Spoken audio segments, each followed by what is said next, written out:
Okay, now we are fine. It's recording. Okay, so now we know it's recording, but we don't know where does it save. Okay, so that's just the next step. I need to find out where does it record, and I will provide the link to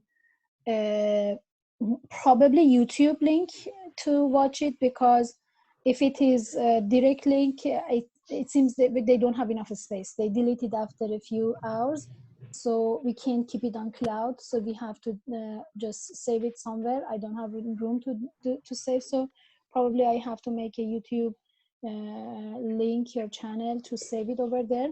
So, but don't just really count on this type of technology. So if you need your what is it, lectures, it's supposed to be somehow to be here right on time, or you can ask your friends, but the lecture notes itself is just at least available always, as I showed you on the files on the Blackboard. Okay, so the lecture notes is available. So I am here now, and then we can continue. Is there any question? Is there any question to add? And then unfortunately, if you write anything on the chat,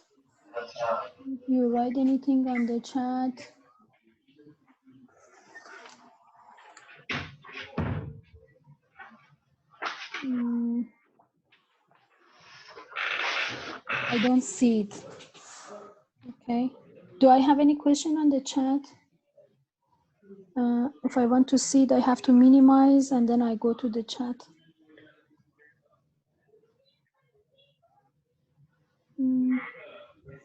Is group 11 due today? Yeah, it's due today. Okay. When is the test number 2? When is the test number 2? With Jessica. When is the test number 2? It's next Wednesday, huh? It's next Wednesday.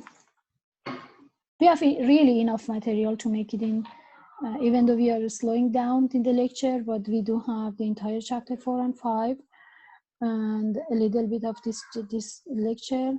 So whatever I cover this week is going to be in the test in next Wednesday, huh? So it was in Wednesday. How do we make the test? I have just really, I have for now no idea. I just need to find out. So the ideal is you sitting at home, you are doing the test, and then you send always the camera must be on.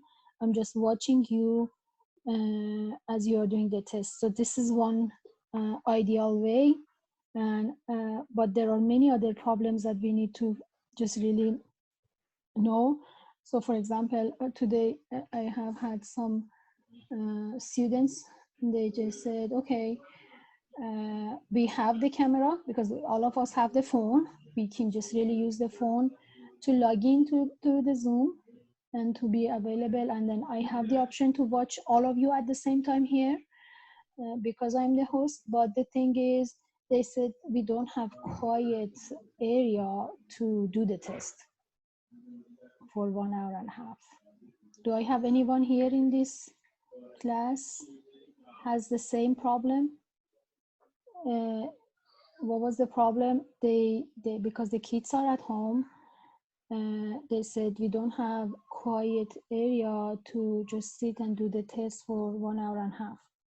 Is there anyone in this class with the same problem? For me, that might be a problem. I'm not sure. I can find a way to work around it, but there's no guarantee. Because kids are at home. Yeah. For the test, are we only getting an hour and a half, or are we getting the full 2? I think it's just really whatever is the class time is, right? So just yeah, just as we start to talk and then give you the rule and then to just start the test. Always we just have 1 hour and a half is not that much. 1 hour and 45 minutes maybe at most. But There I would have, be like 10 um, questions. and that's what I don't know. I'm Okay. hearing, for example, Mark, some kids, yeah. It seems I have only 2 students with this problem. Okay. But let me know, okay? So let me know if you think you have still any other problem that you might see during the test happen. So one of the other problem is just, I don't know if you, for some reason you disconnect your video. So that's just for me, as just really the teacher or just watching you when you're doing the test is not acceptable, even though it is fine, maybe, so your connection is lost so somehow. But if you are doing the test, it's just really camera must be on in entire, and you don't have any restroom time, you don't have any other time. So that's just one of the other rule that we need to do. If it was just really other type of classes like upper level 300 400, or actually now it's 3000 4000 level classes, it's possible to give you enough hard test that you can do it and just bring it or upload it later. But differential equation is really popular test. I mean, it's just you and me need to somehow bring some rules to just stop cheating, right? So you can't use your lecture notes, or you shouldn't use your lecture notes, or there's not any other notes provided. But even in the class, when we make the test, there are many ways to cheat. Even I'm watching you, but that's just really trusting to the students. We are not in normal time to decide normally. So that's just really what I'm thinking. We will find out by next week, hopefully. Okay, but let me know. I need your feedback. Maybe we can like do a poll and see which people are affected with the noise in their home and which aren't. Like through an email. Uh, just because I don't know if everyone's on here. Because it looks like only like 26. The class is usually like what, 50? No, the class is 32. Or 30? Okay. We are missing, I think, 2 students. Throughout the course, it should be 30 students. And remember, if you are seeing 26, I am 2. So basically 24 are there. Because I connected with 2 IDs here, it's considering me too. Okay. So we'll talk later. It's just about 11:20. Let's just do the lecture. I don't think the lecture today is just too long, but again, interaction is really important. You can just talk whenever you want, as it was in the class, right? So as it was in the class, whenever you need to add any comment or any question, or it's just really unclear, is same. You need to stop me. You need to talk, and then you need to just put the chat comments. And then we can continue. But the good news is these new chapters are really like a calculus. It's not that much complicated or abstract. It's just really like a calculus classes. Okay, so I believe most of us somehow heard about the differential equation. So the first short section is just remind us what we call a differential equation. Okay, what do we call a differential equation? Is just really the equation that has the derivative in, right? So if you have derivative of a variable with respect to the another variable, that's just what we call a differential equation. So if you have, for example, x to the second minus 2x plus 1, you know this is a differential equation. But if you have a derivative notation there, this is a differential equation. Okay, so differential equation of this form is just really an example, but that tells me really this is notation that we like most, because bigger is better. So this tells us if you have a dependent variable of the x, your independent variable is the t, because you have differentiated in terms of the t. whoever has the voice on, you have to unmute yourself. Sorry, you have to mute yourself. Who is everyone? Please make sure you mute yourself, okay? Unless you want to talk. Somebody, papers is coming. I don't see who is on mute, okay? So whoever is on mute, please mute yourself unless you want to just add some comments or ask the questions, okay? Please make sure you are mute. So this is just telling us whatever is just my denominator or differentiate is going to be my independent variable, and the top is the variable. So if I want to write it in the calculus version says x is a function of t. So that's how we write it, right? So this is the independent one, and this is the dependent one, okay?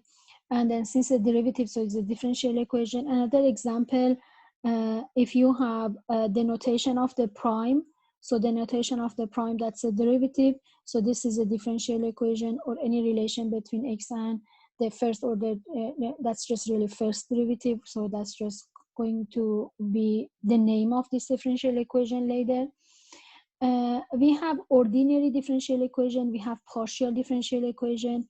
In none of the courses in undergrad we cover partial differential equation. We always have the ordinary differential equation, or briefly we just call it ODE, sorry.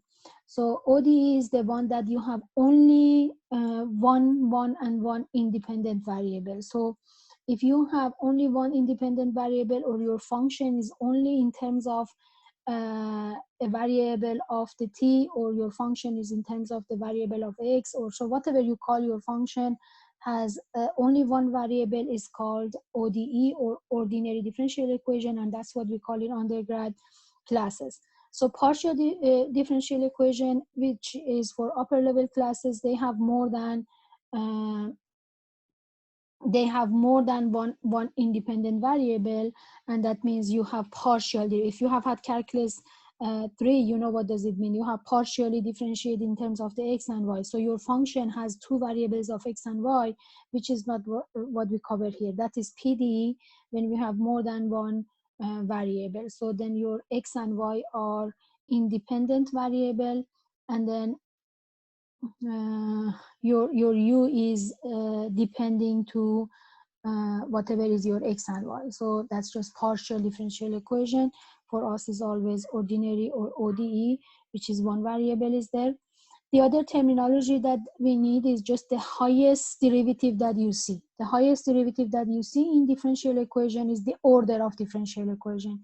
So if I go back to the examples that I have had at the top, so this is so since the highest order that I see over here, this is going to be second order differential equation.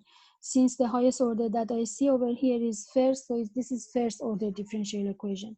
So whatever is the highest degree of the derivative gives you the order of the differential equation. And then the differential equation, for now we are taking care of the linear differential equation, right? So we are taking care of only linear differential equation, and that's just really what we can do for this course. And then non-linear is for just the next course. If you have if you are math major, you will see it in the next course. So what's the linearity is coming from? So first of all, when I say nth order, it makes sense because that's the highest degree that I see. So the highest degree of the derivative is going to be the order of differential equation.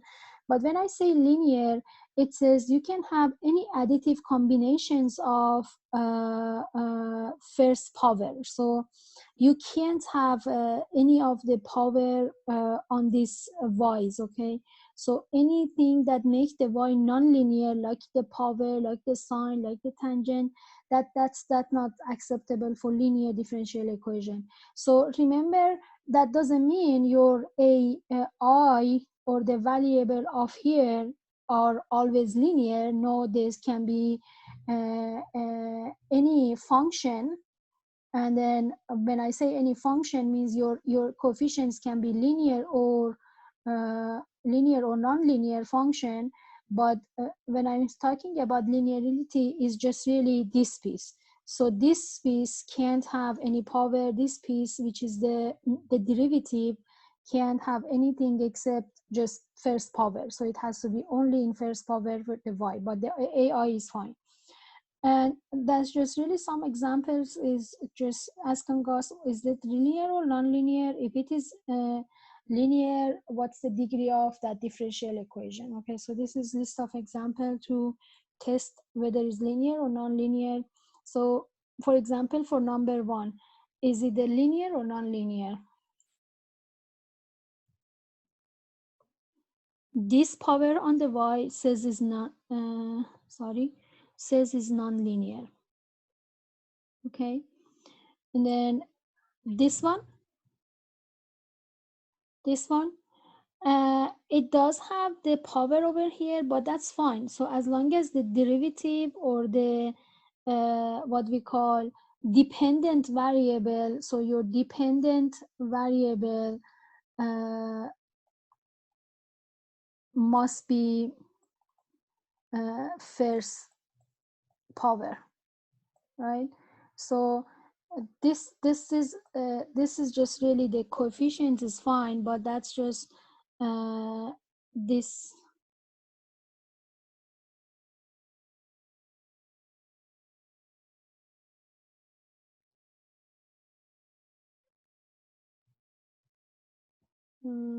Somebody is writing something for me.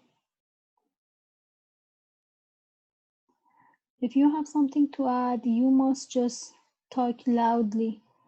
Derek says Monday, Friday, Wednesday, the entire class is now in a tech break. Okay, thank you. I'm joking. No, it's not a tech break. Okay, that was joking. That was a good one. Thank you. So then I have the so as long as this independent variable dependent variable has the first power, so this is a linear one. This is a linear one. Okay, so then this one, what do you think? Is it linear or non-linear? If it is linear, actually it says what's the order of differential equation. So order is first, huh? So because the highest power of derivative that you see is first order. Is this linear or non-linear?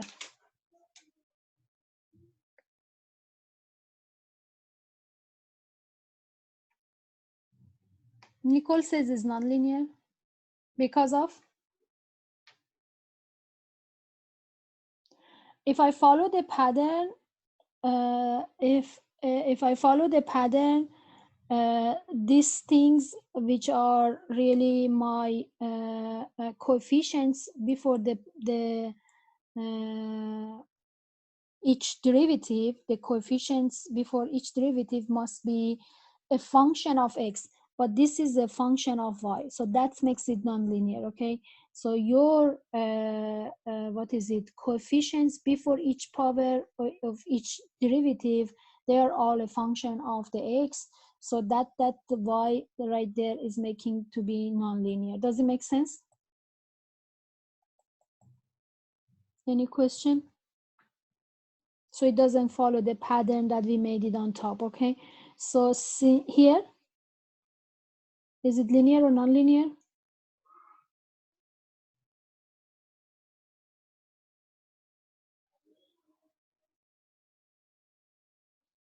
Okay, so linear, Jessica, thank you.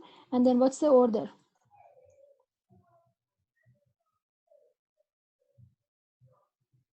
Yeah, because the highest order of the derivative is the first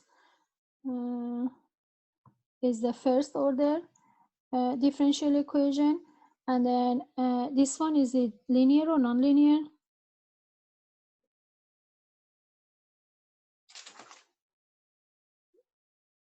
Can't see the question because you are using your small screen, huh?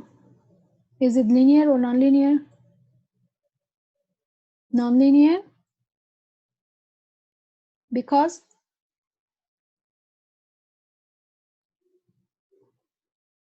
non-linear second order.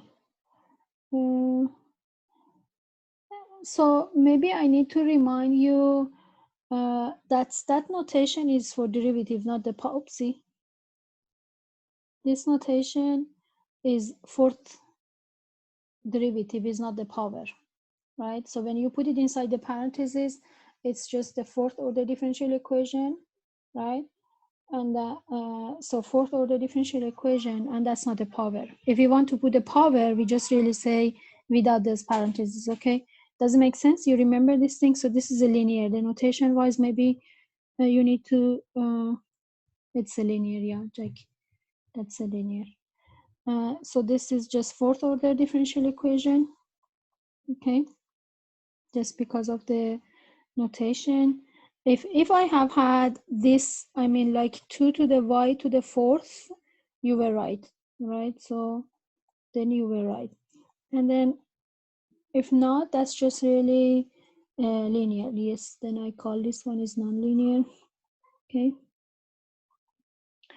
The next one, is it linear or nonlinear? Is it linear or nonlinear? So this is making nonlinear, huh?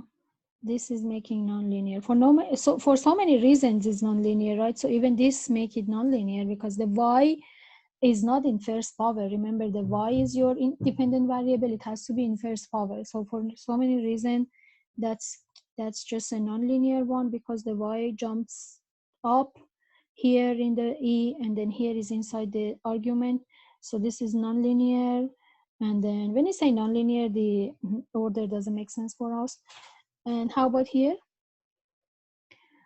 So if you check the letters, so it seems this is just your dependent variable, huh? So this is your dependent variable, and that's basically, if this is law of cooling, for Newton law of the coolings, this is a constant actually. That's not a number. So it's just a temperature room, and that's just a constant. So this what is it, T, or the temperature in terms of the time, and it does not have any power, so this means this is just linear, and then it's just a first order. That's one of the equation that we will solve as application problem, the first order differential equation. Okay, that makes sense. So that's just really what do we call order of differential equation, what do we call linear and nonlinear, and then basically most of the time we solve linear equation. So the information in this course is very limited. We don't just really have the partial derivatives, which is in calculus 3. We do not have any nonlinear differential equation. Most of the equations that we know how to solve it, they're linear, but we can do in any order. So that's what we will learn it, okay? So the general way that I just listed over here, so this is what I'm talking about when I just wrote the general way over here. I have different ways of writing the nth order differential equation in on other cases. So so this is just really the way that we can just write in general. If you have any function in terms of, if you have any function in terms of x and then y and then any derivative in nth order, so that's just really any linear combination, that's just a good word to use, of x, y, and then any derivatives, that's just the nth order linear differential equation, okay? And then that's just really the same notation when I just keep x, y, and then y prime, and then that's, as I said, the nth order differential equation. And then sometimes, this is a typo, sometimes I need a y over here, we solve it, actually that's what we know in chapter, we need it in chapter 9, we solve it for the highest order that we have in the equation. So that's just another way of writing. So as you see, we take out only the nth power, or just, sorry, nth order differential equation, but we keep the rest of them inside or the right side of the equation. So then that's just the other way of writing differential equation of order nth. This is for chapter 9. So I will say for chapter 9, when I'm solving the system of equation, the equations forms like this. The highest order of derivative is on the left, and everything else is on the right. Okay. So that was a short introduction. And originally I have had some other examples from the applications to just write down over here, but it's just really to tell you how applicable is the differential equation.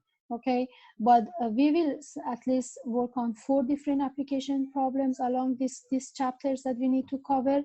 So you will see the actual application, like a mass spring, like just falling body, like just slope, or your speed. That's what we've seen it in really any basic physics classes. So those are the simple applications. So is there any question or any comment to add right now? So just to like reiterate, for a dependent variable, that will help us determine whether or not our differential equation is linear or nonlinear. Yes. And so we just look at the differential given, like, dx dt. That is like a first order, and then if in the equation we have an x with the power of 1, that makes it linear just because the order of the differential and the power of our variable are the same. Does that make sense? So for the first part was fine. Uh-huh. So means you are looking to the dependent variable. If it is a first power, so if your dependent variable has any power that is nonlinear, right? So if your dependent variable has any power, makes it nonlinear, but it has nothing to do with the order of the differential equation. So this is my dependent one, it has a power, so it's nonlinear. This is my dependent one, it does not have the power, so it's linear. This is my dependent, and this is my dependent, this is my dependent. So this has no power because that's the fourth order differential equation or fourth order derivative. So that's just linear, or this is non-linear. Okay, but the other thing that you said, I think it was just maybe wording wrong, or I just maybe I hear it wrong. So what's the order of differential equation is the highest order that I see in derivative, right? So when it is nonlinear, we don't write the order of differential equation anymore. When it's linear, we write it, okay? So for this one, which is the linear, the highest derivative that I see is first. So that's first order. For this one, which is nonlinear, I'm not worried. For this one, which is the linear, the highest order of derivative is just the first order.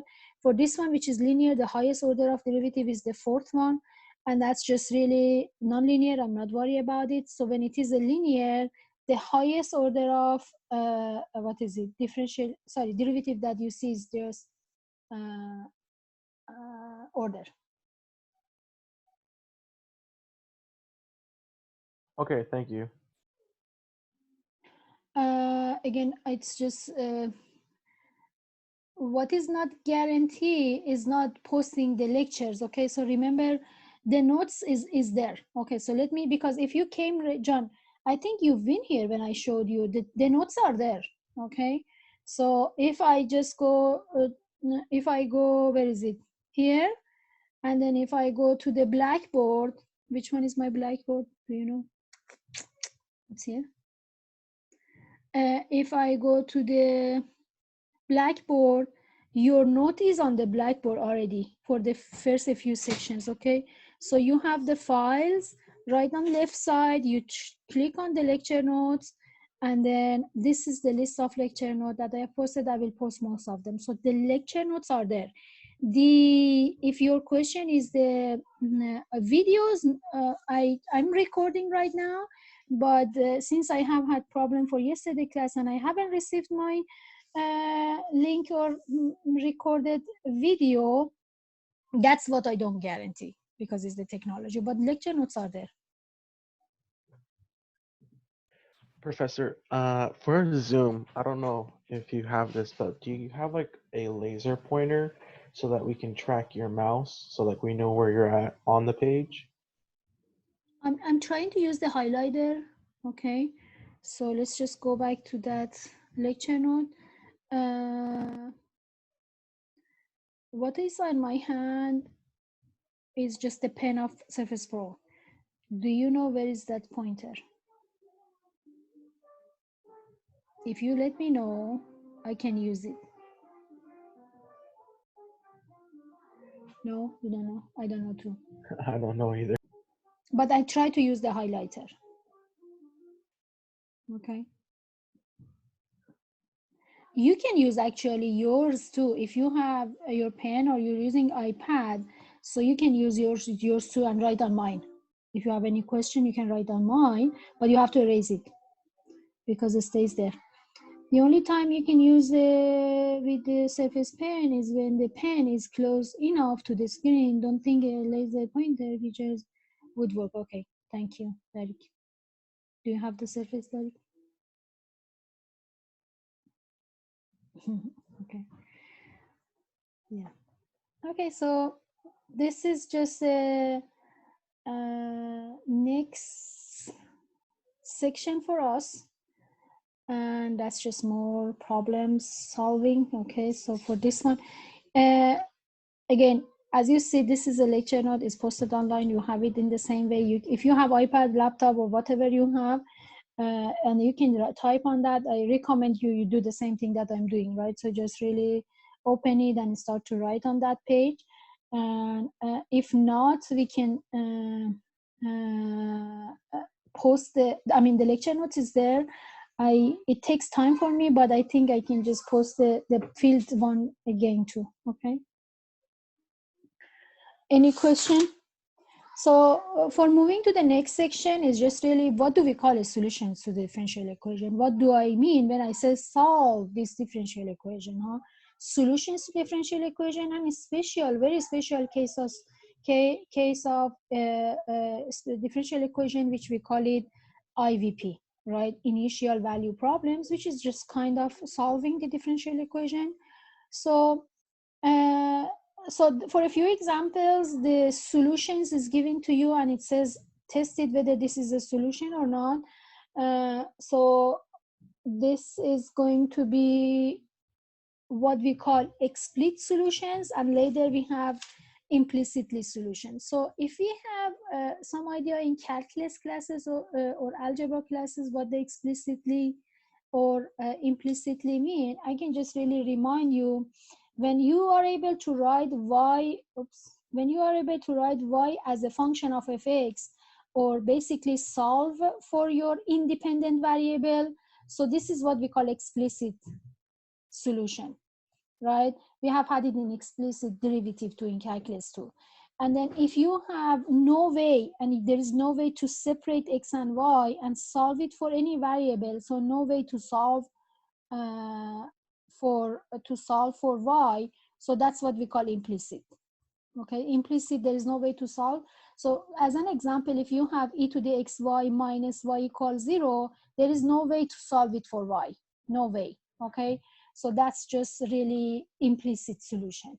But if you have, for example, I don't know, what is it, y minus 2x equals 0, so then y equals 2x is just your explicit solution. Okay, so this is the difference between explicitly and implicitly solution. So first one is the function of the phi or f or whatever you want to call it.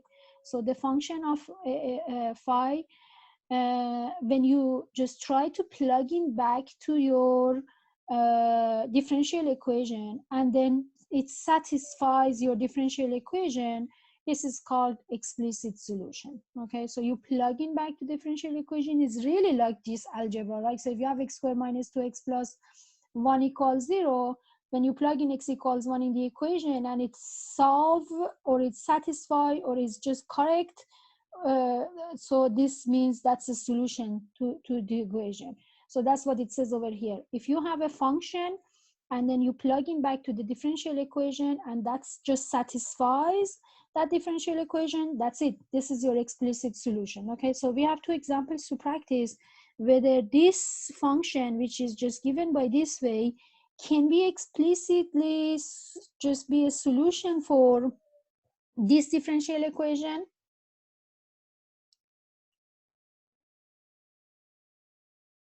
By the way, this differential equation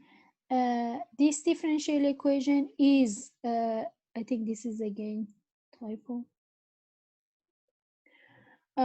This differential equation is linear, huh? Agree with me? I agree. Okay. So how do you start? This is just y, which is x to the second minus x to the negative 1. What is the first derivative this in terms of the x? So it's 2x minus plus, and then you have x to the negative 2. Is that fine? What about our y constant? Does that just go away? Because like I was just wondering, like for the 2 over x squared multiplied by y, doesn't that still stay in the term as a constant? So what I'm trying to, yeah, so that's a good question. What I'm trying to do, because this is the equation that is given to me. So this is the equation or the differential equation that is given to you. So what I'm trying to do is plug in back. But in order to plug in back, why it doesn't change?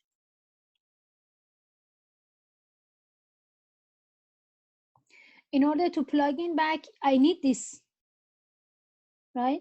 So since the y is given to be here, x squared minus x to the negative 1, I'm going to get what is the second derivative of this function, then plug in over here. And then as well as the y, I plug in y too, okay? Does it make sense? Yeah, that makes sense. So then I just make my second derivative in terms of the x to be 2, and then minus 2, and then x to the negative 3, okay? So the claim is if you plug in this right over here and then this right over here, it should be equal 0. I don't know. So if yes, that's just a solution. If not, that's not a solution. Okay. So that's just 2 minus 2x to the negative 3, and then minus 2 divided by x squared, and then the y is x to the second minus x to the negative 1. So I have this by this cancel out. So I have minus to minus, minus to minus is plus, and then what is 2x squared times x to the negative 1, right? So that's 2 by this 2 cancel out, minus 2x cubed, and then plus 2 divided by x 2, and then 3, and that's 0. So yes, this is a solution. Does it make sense? Any question? Is Yeah, there it makes sense. any question, guys? No question?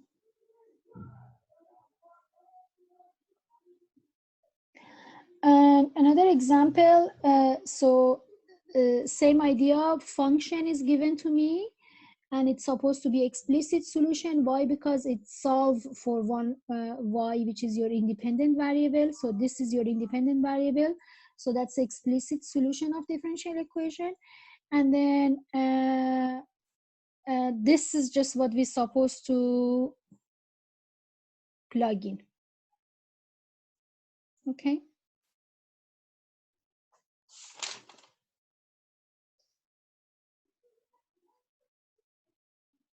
Could you scroll back up really quickly?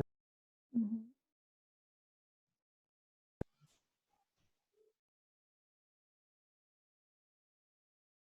Thank you.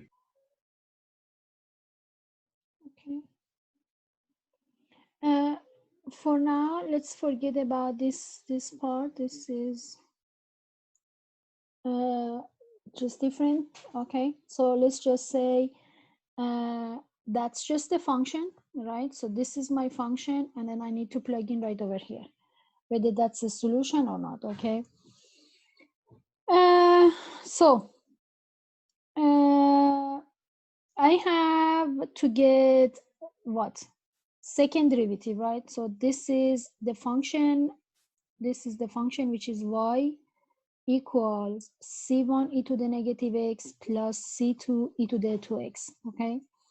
What's the first derivative? Is minus c1 e to the negative x1 plus 2c2 e to the 2x. Is that fine? Fine.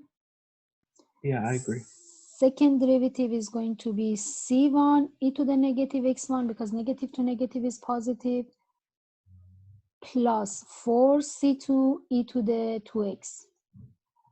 Okay, So now I have everything available to plug in. So what is it? I have y double prime minus y prime minus 2y, and this is my y double prime, which is c1 e to the negative x plus 4 c2 e to the 2x, and then minus, that's y prime. Okay, so this is y prime right over here. I'm going to highlight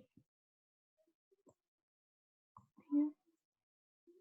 Okay, so this is my y prime. Minus y prime means minus c1 e to the negative x plus 2c2 e to the 2x. Okay, and the last one that I need to write is minus 2 times of y, huh? So this is my y, which I can write it over here, and that was c1 e to the negative x plus c2 e to the 2x, and then let's say which one is canceling out.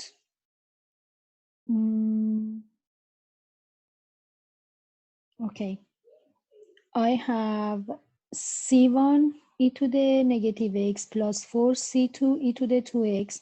Negative to negative is plus c1 e to the negative x, negative to the minus 2c2 e to the 2x, and then negative 2 times c1 e to the negative x, and then negative 2 simplify, distribute this one, negative 2c2 e to the 2x. Okay, so then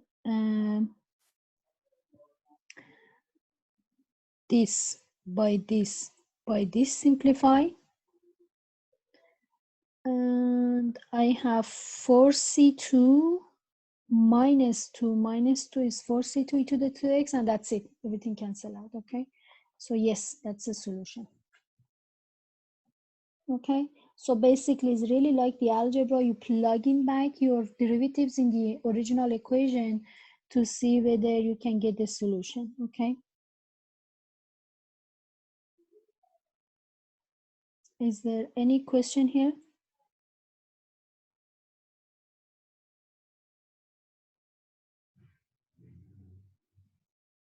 Is there any question here? No. Move on. Yes. So as I said, what do we call implicit derivative? Sorry, implicit solution. There should be a relation, right? So for example, if you look at to this problem, this is one relation that we have. Okay, and for this one, it's possible to make it in y as a function of x, but it's just a square root, so we don't like it to do it. But let's say this is it's a square root. It's not because we don't like it, because it's just going to be plus minus, and we need to take care of both of them. Okay, so it says this is going to be implicitly the solution for this one, right? So I'm going to remind you one more time what I said on top. So if I say something is if I said something is implicitly the solution to what is it? To differential equation, so means there is a relation, huh? So you have a relation that is not possible, or sometimes it's possible, but it has to be two different pieces. The relation is the what is implicit solution to the differential equation if it satisfies the differential equation. Okay, so if your goal is what, to show this is the relation that is the solution to this one, what do you think? What should be your steps to do? We should try and do like a implicit differentiation where we would isolate the x and y's from each other. So y on one side, x on the other side. It doesn't really matter I mean, it would help for the constant to put it with the x value, so that when we differentiate it, we have like, sorry, I'm doing the math. It'd be 2 dy Okay. dx is equal So to, the steps is what you said, differentiate implicitly both sides. Okay, now can you repeat it? What's the derivative of y square? so y squared should be 2y dy dx. Anyone agree with this implicit differentiation or the chain rule that we've seen in calculus 1, right? Okay, so then minus 3x to the second, derivative of 8 is constant, right? And then derivative of 0 is 0. Then all I need to do to make this is solve for dy dx. So move the negative 3x square at the other side. And then in the next step, divide by 2y, divide by 2y. And this is positive. Okay. So then divide by dx is going to be 3x squared divided by 2y. And that's just really what it's supposed to be, right? So that's just when you need to remember implicitly differentiation. Sorry if you don't see this slide. You should move up a little bit. Okay. Make sense?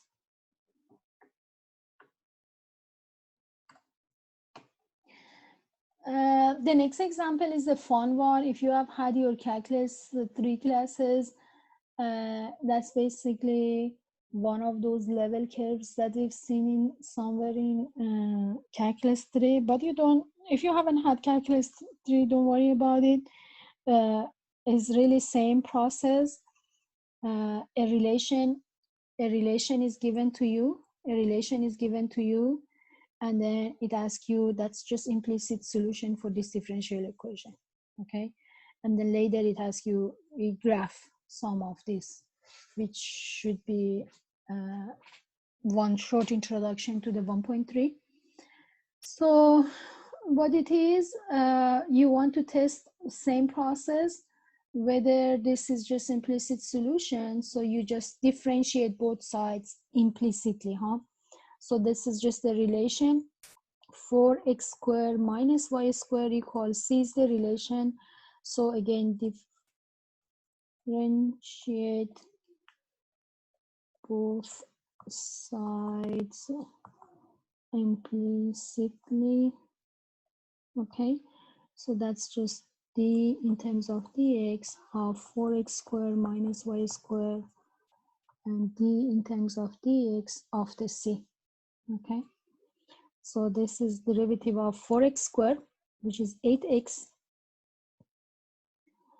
and then derivative of this one is 2y dy divided by dx, and derivative of c is 0.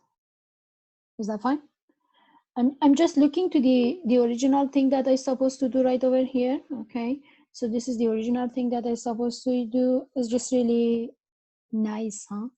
What I need is, if I factor a negative 2, and that would be 4x negative, and that would be y divided dx, and then I'm done, right? So that is going to be the form that I have had on there, and that shows this is a solution implicitly to that differential equation. Is it fine? Right? How do we show graphically again? That's the next step, right? So what's the graph for this solution? So let's just write the solution for c equals 0. So this is going to be 4x squared minus y squared equals 0, and 4x squared equals y squared. So this is going to be square root both sides is plus minus 4x, right?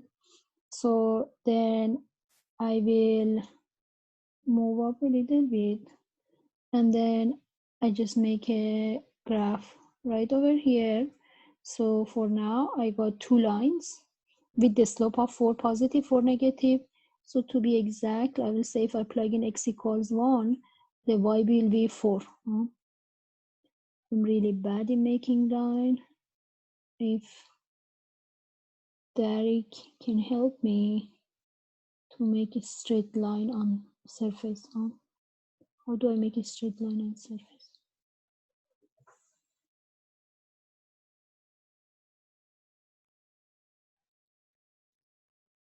He says there's a shape tool, so maybe in like your inserts for what are you on Note? Yeah. So then what it does, it's just stretching. So, yeah, you just drag it and That's cool, huh? Okay. So then, and one more time, because I have a 4 positive and 4 negative, huh?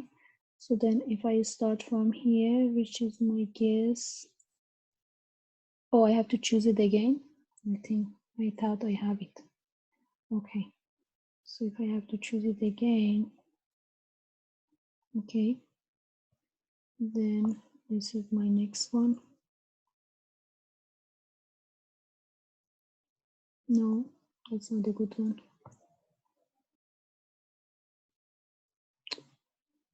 I lost it again.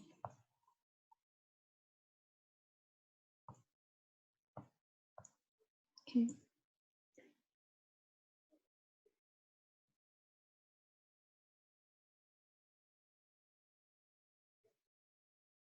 Yeah. So this is the line of y equals 4x positive. This is the line of y equals negative 4x. And then I keep going, okay? So this is really this with the different numbers. If I plug in 1, so if you remember, this is going to be what we call hyperboloid, right? So this is going to be x squared 1/4 minus y squared equals 1. And that's just telling you in x direction you go 1/2, in y direction you go 1 unit, and then when x is positive it opens in this direction. So this is going to be in x direction 1/2. This is 1/2 for me, and in y direction it goes 1 unit. Okay, so let me just make it maybe green color. And this is when you make the hyperbola right over here, 1 unit here, and then here, and then here, and then here. And then actually what the main or the first lines was just really your asymptotes, huh? So because you have to make the parabola, oh sorry, hyperbola right here.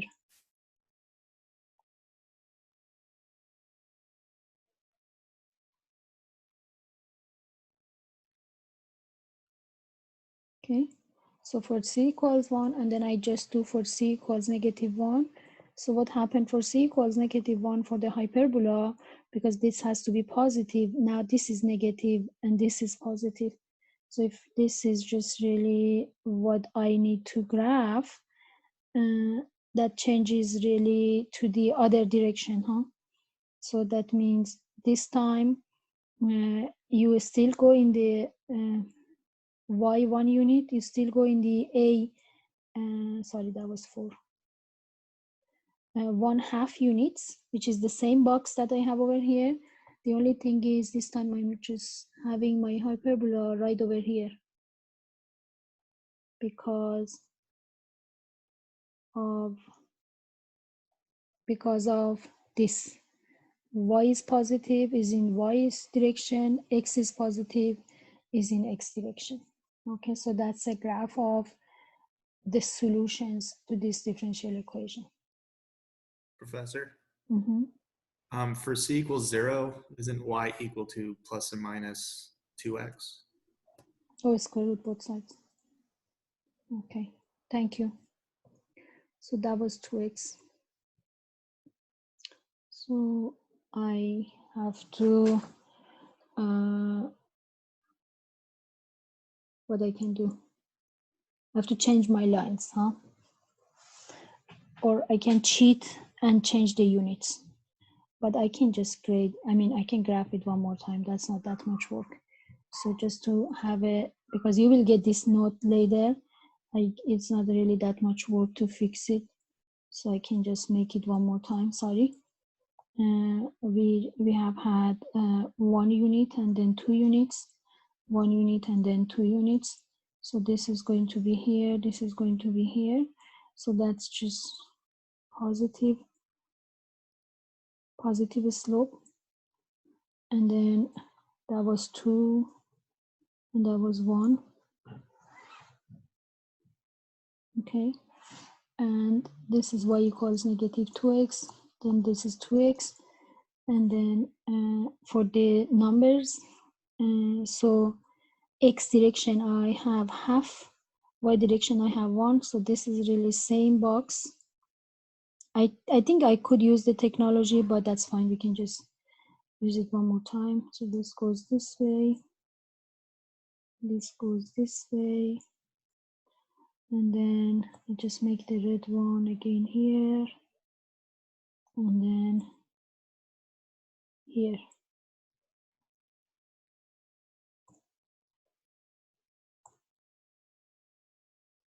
Thank you.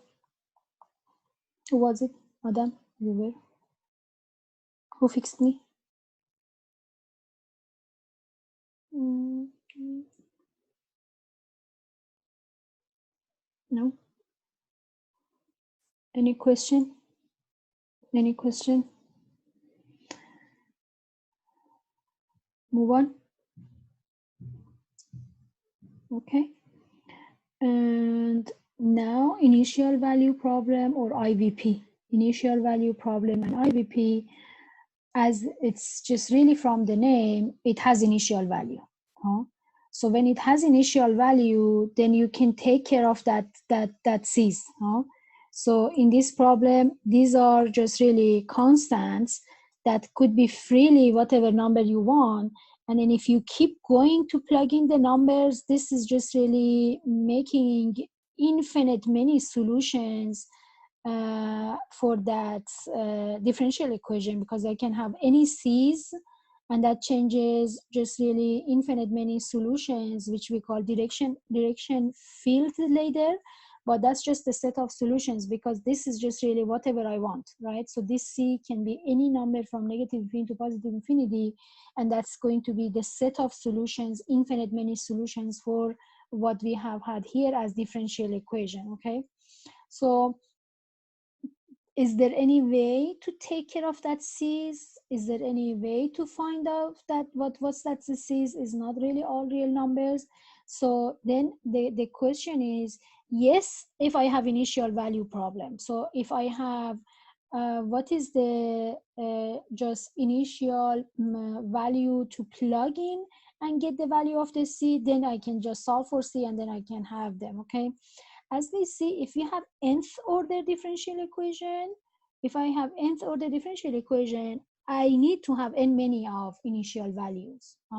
So for example, here is, if this is a first order differential equation, 1 is enough to have initial value problem. If you have second order differential equation, we need 2 initial value or initial condition.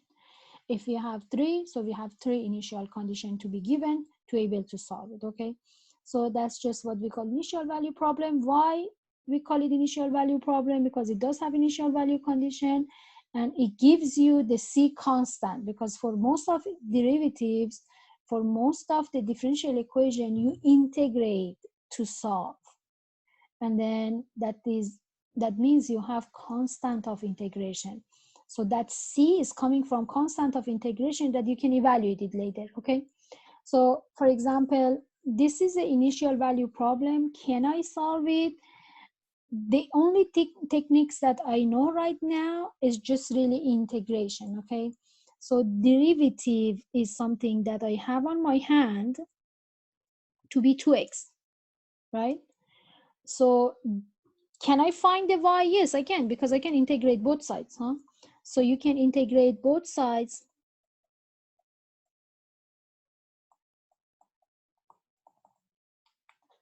And then when you integrate both sides means integration of dy dx equals integration of 2x dx. So as we know, integration of derivative y cancel out because they are opposite operation, or integration of derivative is itself. That's what we know.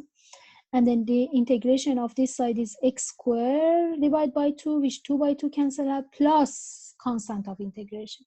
Okay, so that's just what we are going to call it, general solution. So this is my general solution, right? This is my general solution. So why general? Because the c is general value, because the c can be any value which we don't know, right? So anything from negative infinity to positive infinity, exactly same fact the calculus classes, right? So c is a possible constant of integration.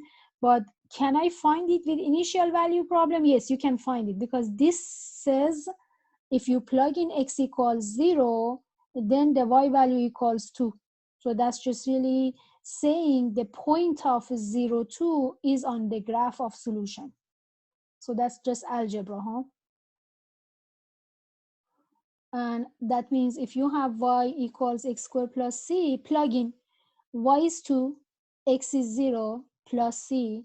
So that tells you c must be 2.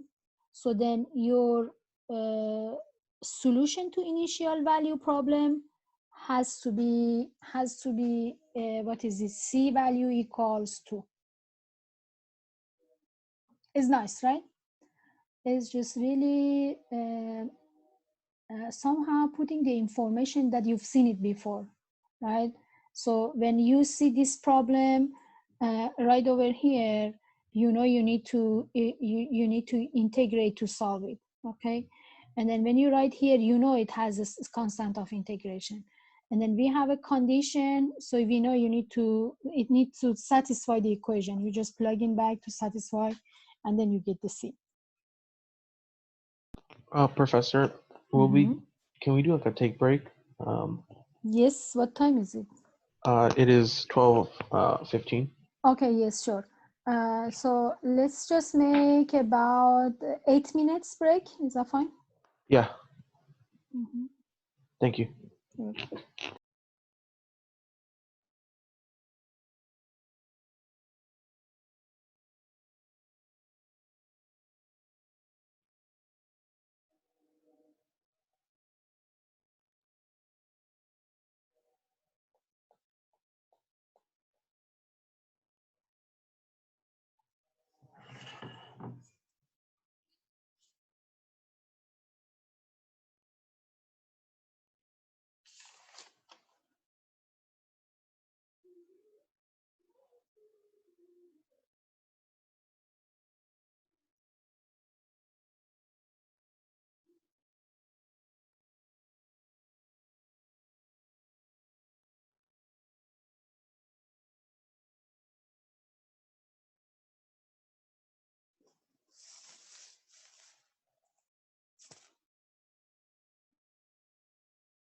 Okay, let's go back to the class. Okay, any comments, anything to add here? No, you're fine.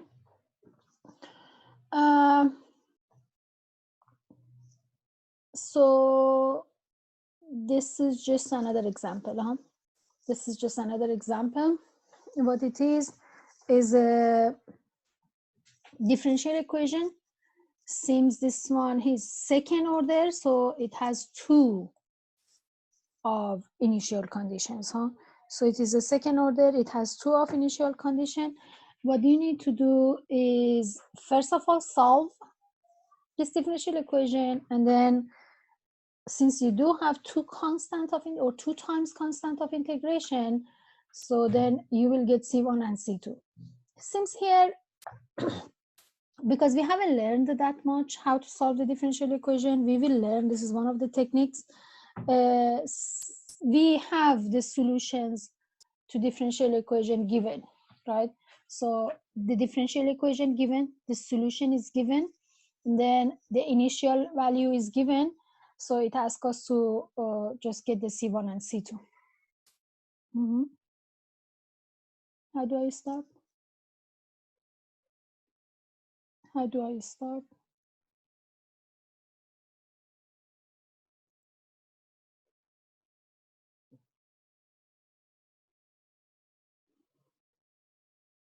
This condition means if I plug in x equals 0, the y value is 2. And this means if you have 2 c1 e to the negative 0 plus c2 e to the 2 times of 0, right? So if you set x to be 0, then the y value equals 2. So that's just what the initial value condition initial condition number 1 says, okay? So this is just really same as one equation with two variables. And if the y is c1 e to the negative x, c2 e to the 2x, what's the derivative? Negative c1 e to the negative x, and then 2c2 e to the 2x, right? So now I need to plug in. If I plug in x to be, I can't just put it in this way, sorry. So this says, if I plug in x to be 0 here, y prime is negative 3. That's the second condition, says the value of the derivative at x equals 0 is negative 3. Okay, so then that gives me the second equation. So let me call this one number 1. So number 2, it says you plug in x to be negative, y prime to be negative 3, x to be 0. Okay, I plugged in the x to be 0, I plugged in the x to be 0, I plugged in the negative 3. So this is what I'm just plugging, the value in the original. So that gives me my second equation. Negative 3 equals minus c1 plus 2c2. And all of us from algebra know how to solve the system of equation, right? We know how to solve this system of equation for C1, C2 by either elimination method or substitution method. These two cancel out. Negative 3 plus 1 is negative 3. This is C2 is negative 1/3. C1 is, what is it? 2 minus C2. So it's 2 minus 1/3. So is 6, 2 times 3 is 6 plus 1, 7/10. Okay. So that means my solution which was e to the negative x plus e to the 2x, has the C1 by this initial condition, C1 of this, and then has the C2 of this.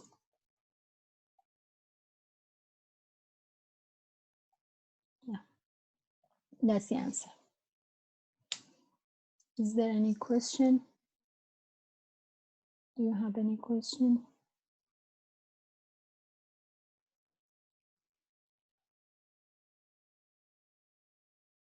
Do you have any question?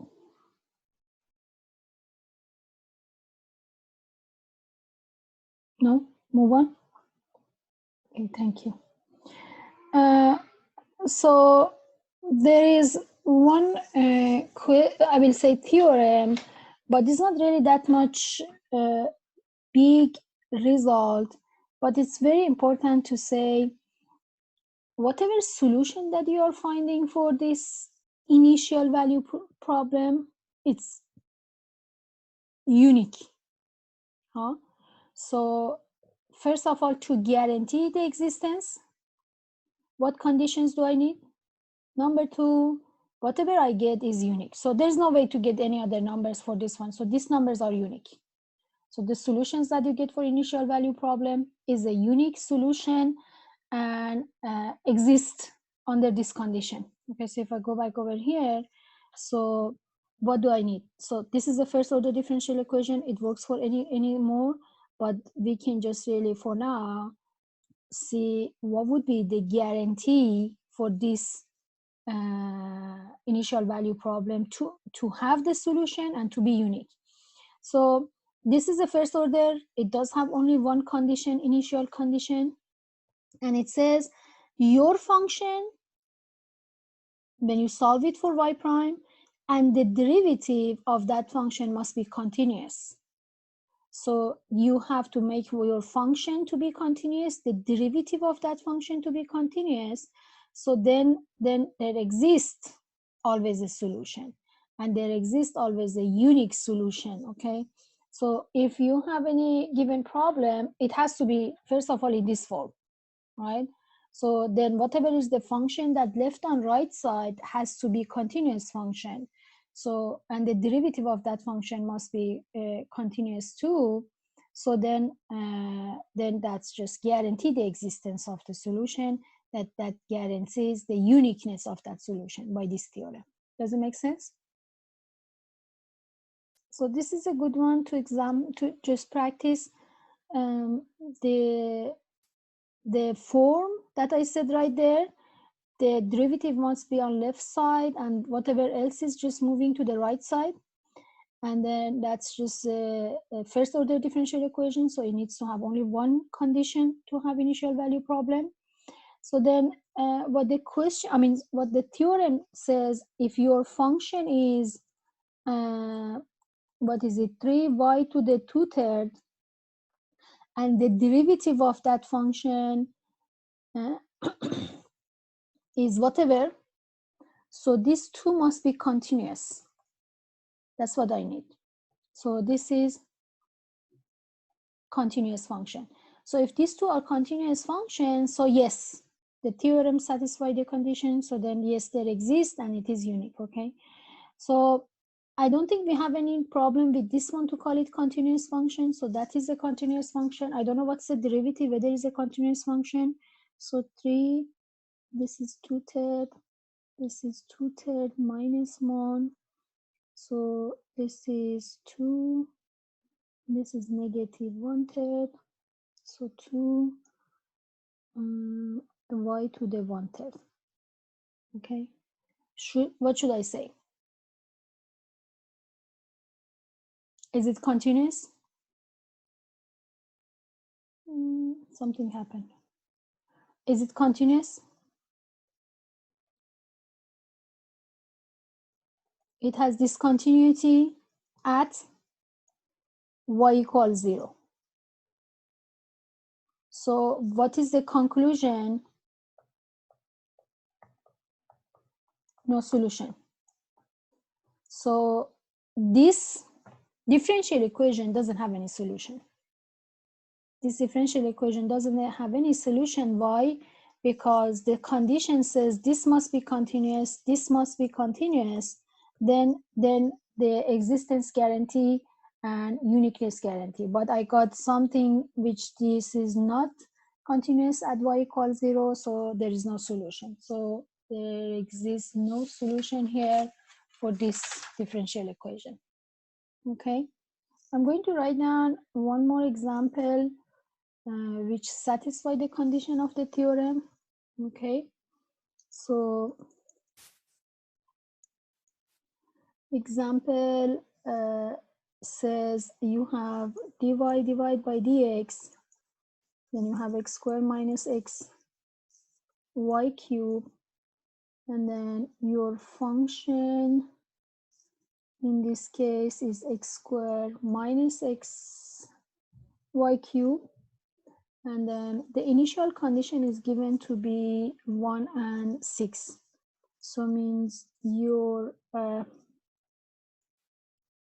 initial condition has x equals 1 and then y equals, say, 6 is here. Okay.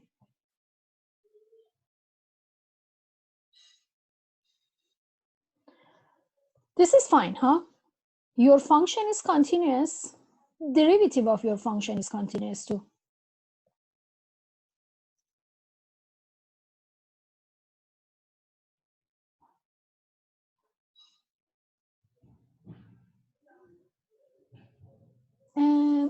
Is there anyone doesn't know how to differentiate this function?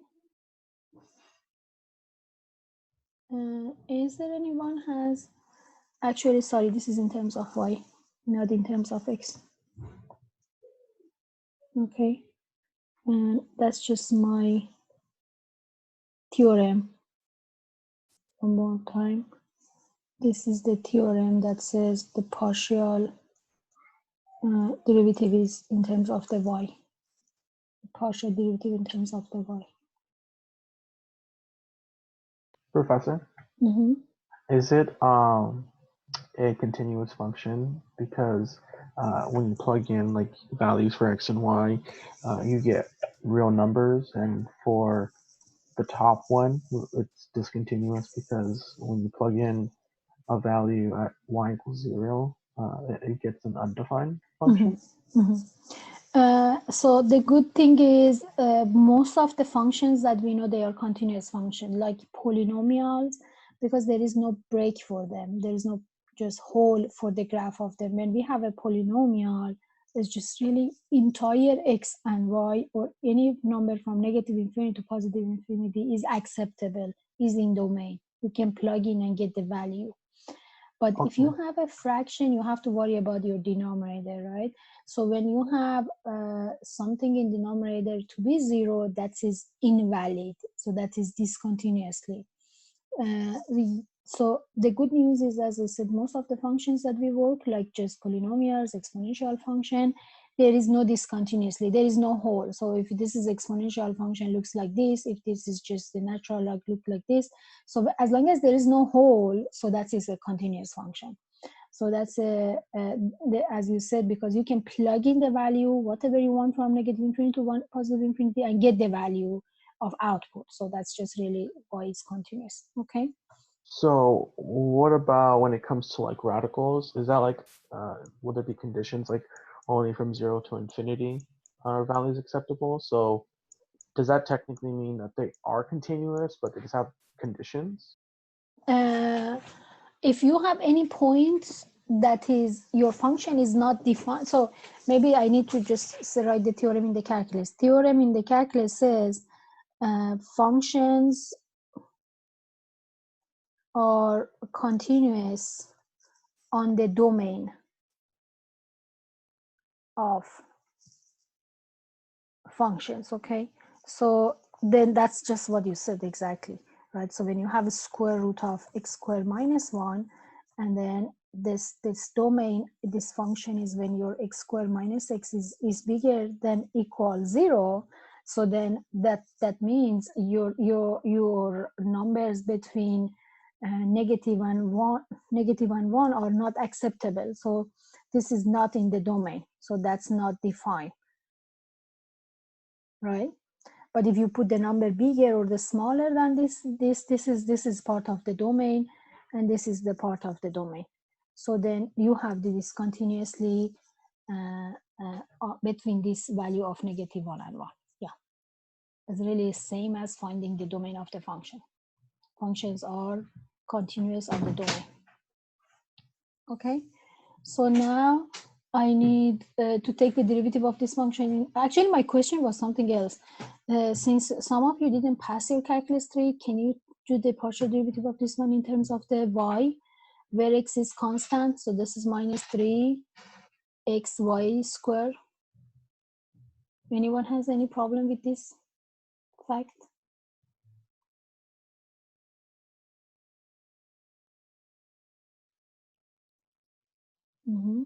Fine.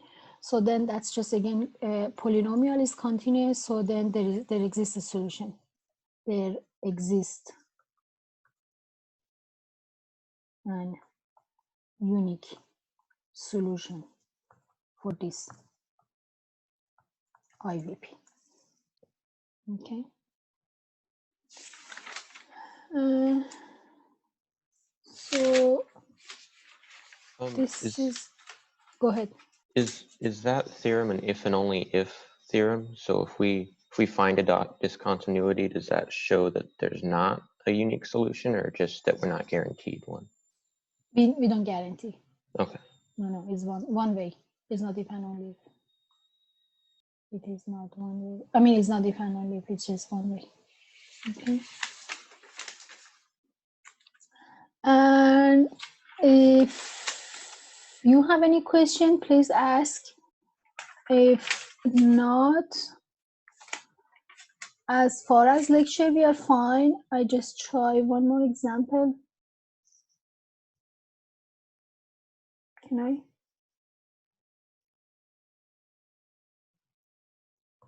No question? None here. Okay. So this is another IVP. We can just practice one more example. And remember, what I have control on that is my lecture note, right? So I can always send this field lecture note on that files. Okay. Why it doesn't erase? Okay. So that was example solve IVP. And then, but I don't have control on the videos, right? So I'm just recording, and then I'm hoping it's saving somewhere, and then I need to find out, but sometimes there's a technical problem. Okay, so if you need the lecture, you just try to make the class as usual time. Okay, move on. This is just another example. It's a solve this differential equation, and it's very similar to this example that I've tried over here. It's here, right? This one. So you just need to integrate and take care of your constant of integration by initial value. Okay, so I just say this is going to be rad x, integrate both sides,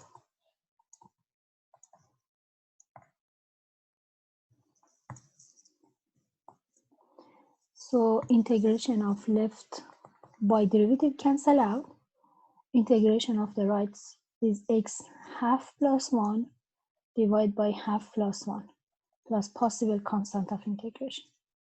So that gives you x to the 3/2 times 2/3 plus c. So that value says if you plug in x equals 0, the y value is 7. Or it says this is a point of on the graph of solution. Okay, so if I plug in 7 is 2/3 of x plus c. So that's my solution. Again, we don't know that much about solving differential equation. We will learn. Okay, so we will learn. For now, that's why the problems are really simple. Just by derivative or integration, you can solve them. But for now, that was just the terminology. Terminology today. Okay. Professor, I'm confused by the notation of the conditions given, the initial value. It says y prime of Oopsie. 0. No, that doesn't make sense. Yeah. That does not make sense. This is, yeah, sorry. Okay. And that's just really the rule. If the whatever is the order of derivative, oops, I didn't select it. So whatever is the order of derivative, you have always one less. So this is, if it's the first order, you have the 0 order of derivative, which is just y. If you have the second order, so then you have the first, and then you have the 0 order. So that has a rule. So if I go back to this notations in general, if it is nth order, so you have it by one less, which is n minus 1. So us is first order, so you have to have it just really with a value. Thank you. Any other question, guys? I'm going to stop here, and especially I stop recording because I know it's just really 2 hours and it's making too much space, and I'm not sure where does it save. Anyone knows? If, right here.